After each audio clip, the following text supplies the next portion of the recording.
নবী জাবেরের কাঁধের পরে হাত থেকে বললেন, জাবের রে, তিনজনের মেহমানদারি করলে চলবে না। এই যুদ্ধে 3000 সাহাবী কাজ করছে, 3000 সাহাবীর মেহমানদারি করা লাগবে। হযরত জাবের রাদিয়াল্লাহু তাআলা বলেন, ইয়া রাসূলুল্লাহ, আমার সামর্থ্য নাই।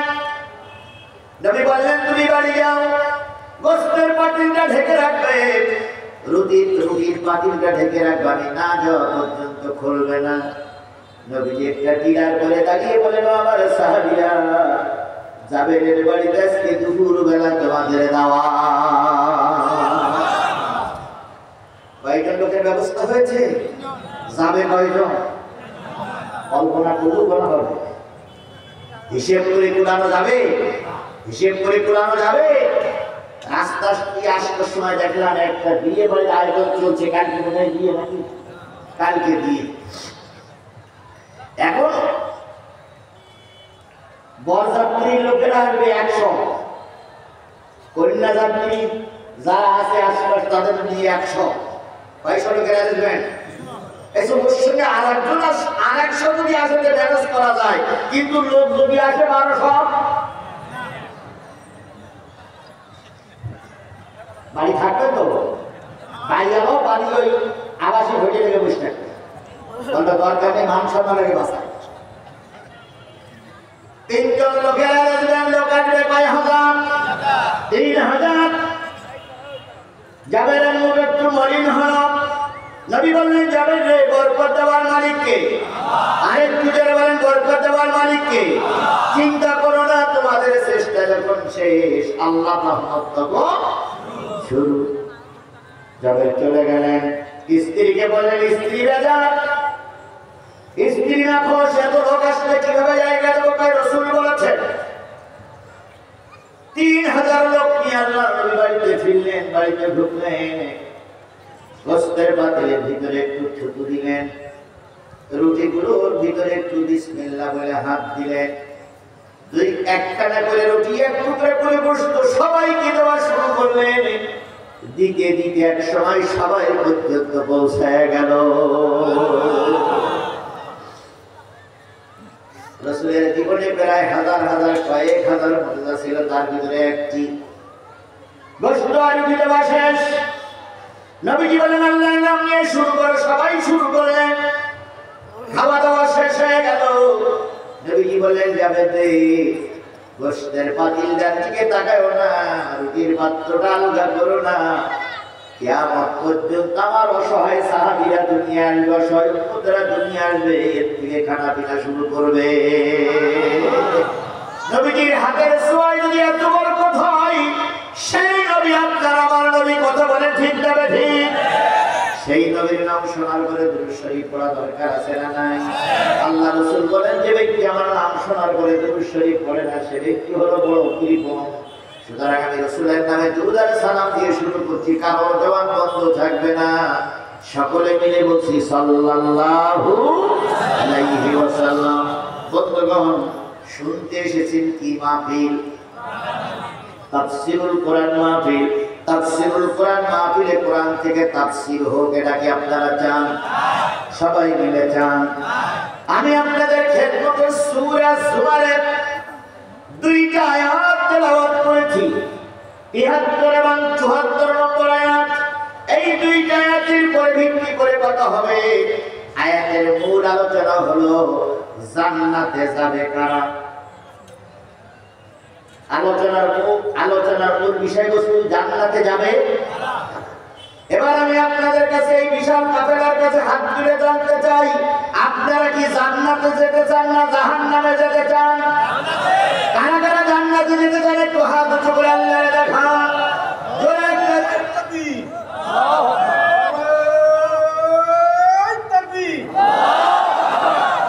যারা হাত তুলবে ওদের মনে জান্নাতে দরকার নেই নাকি? সবাই জান্নাতে যেতে চাই না ভাই আমরা? এবারে দোজখে যেতে চান কারা কারা একটু হাত তোলেন। কেউ নাই? একজনও নাই? আচ্ছা, সূক্ষ্ম কারা কারা আছে একটু হাত তোলেন তো।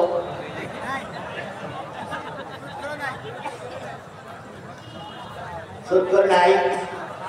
আচ্ছা বাপমার খাতিদের না বাপমার শুনে বিয়া দিবে করেন কার কার হাত তোলেন তো? নেই। আচ্ছা ঘুষ খান কার কার হাত তোলেন তো? নেই। আচ্ছা মিথ্যা কথা বলেন মসজিদে বসেও তারা হাত তোলেন তো? তাই এখানে তো একটাও খারাপ লোক নেই, তাই আমার তামাক করা দরকার কি ভাই?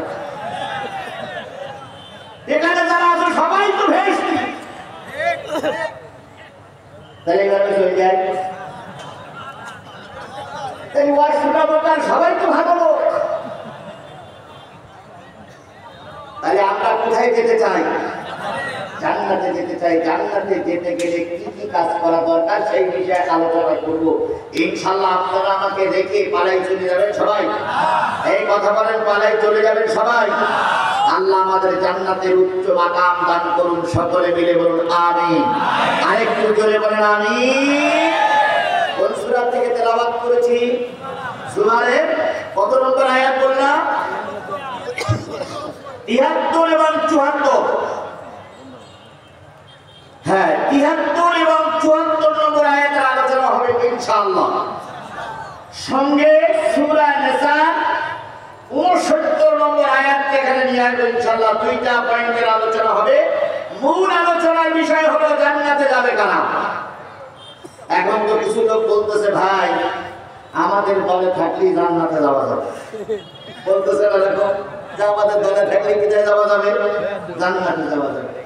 আবার আরেকজন বলতেছে যে আমাদের দলের নাম নিতে গেলে উযু করে নেওয়া লাগবে। আমাদের দলের নাম নিতে গেলে কি করে নেওয়া লাগবে? উযু করে নেওয়া লাগবে। আবার আরেকজন বলতেছে আমাদের ভোটটা দিয়ে যদি মুক্তির ভোট দাও তাহলে হাত আসতে নিয়ে ভালো ফিরে যেতে পারবো না। ওরে বাবা খেলার নাম বাবা। এই ঠেলাঠেলি বাদ দিয়ে আমরা কোরআন থেকে সরাসরি আলোচনা শুনবো জান্নাতে যাবে কারা। আপনারা কি শেষ মোনাজাত পর্যন্ত থাকতে রাজি আছেন? এবার কারা কারা রাজি? দুই হাত উঁচু করে আল্লাহরে দেখাই বলেন নারে তাকবীর, জোরে নারে তাকবীর। আল কোরআনের আলো, তোমার নেতা আমার নেতা, তুমি আর মুসলিম।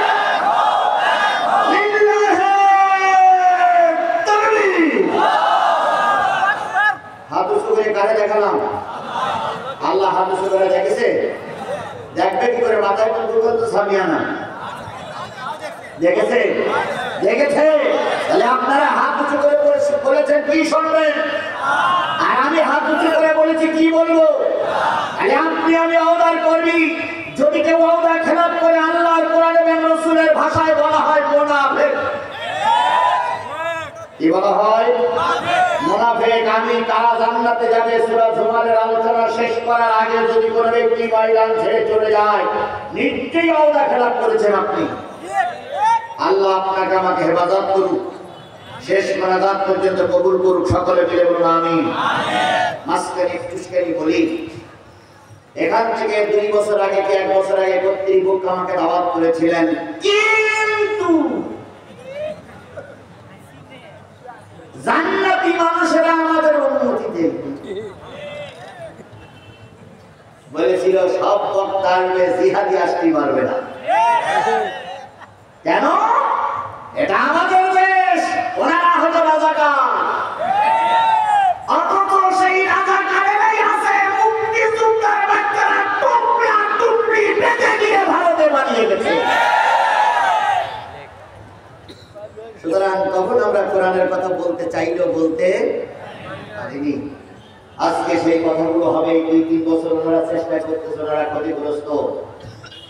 বগুড়ার আজকে প্রথম মাহফিল আমি আপনাদের কাছে দাবি করছি, এই শশীবুদনী ফোরকানিয়া মাদ্রাসা, এই মাদ্রাসায় যদি 50টা করে টাকা 20টা করে টাকা আমরা দিই তাহলে এই মাদ্রাসা কি বলে ঋণ বন্ধ হয়ে যাবে।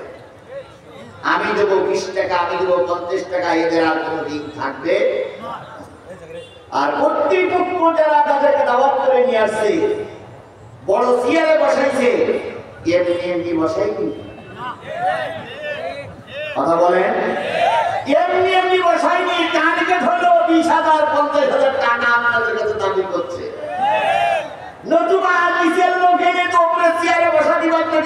চেয়ারে বসাইছে আপনাদের